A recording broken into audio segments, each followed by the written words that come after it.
ना। वो जिल्लत जो शुजात को अपनी दुल्हन बनी बेटी की बारात ना आने पर उठानी कमाल से इन्वेस्टिगेशन की जिम्मेदारी वापस ले ले। पड़ी, उसका कफारा अदा कर पाएगा तुम्हारा बेटा?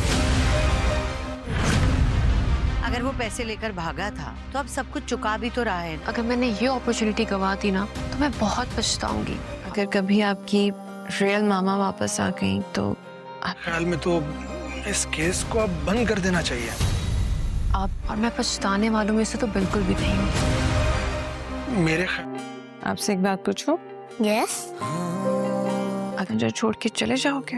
नहीं, बाबा बोलता है वो कभी नहीं आएंगे। उष्णा जैसे ही अपनी माँ से बात करेगी कि उसके बॉस ने उसे दुबई की ऑफर की है, उसकी माँ फौरन ही इनकार कर देगी। उष्णा अपनी दोस्त से तो मशवरे कर ही चुकी है और उसकी दोस्त उसे यही मशवरा दे चुकी है कि उसे अपने घर वालों के मना करने के बावजूद भी इस अपॉर्चुनिटी नहीं छोड़ना चाहिए। और यही तो उष्णा भी सोच रही है।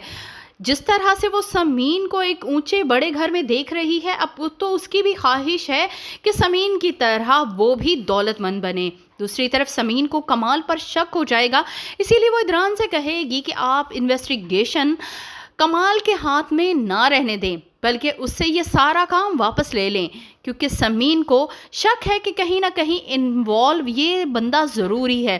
जिस तरह से वो हर बार ही यही कोशिश करता है कि पुलिस में बात ना जाने पाए, लेकिन अभी पूरी तरह से सबूत समीन के हाथ नहीं आए, इसीलिए समीन सिर्फ इदरान को मना ही करेगी। दूसरी तरफ शुजात साहब की बेइज्जती होने पर शाज़िल के वालिद को दिली तौर पर दुख है, इसीलिए वो अभी तक शाज़िल को माफ़ नहीं कर पाए और अपनी बीवी के बार बार कहने पर भी वो ये काम करने को तैयार नहीं। उन्हें लगता है कि समीन और शुजात साहब के साथ बहुत बड़ी ज़्यादती की है शाज़िल ने।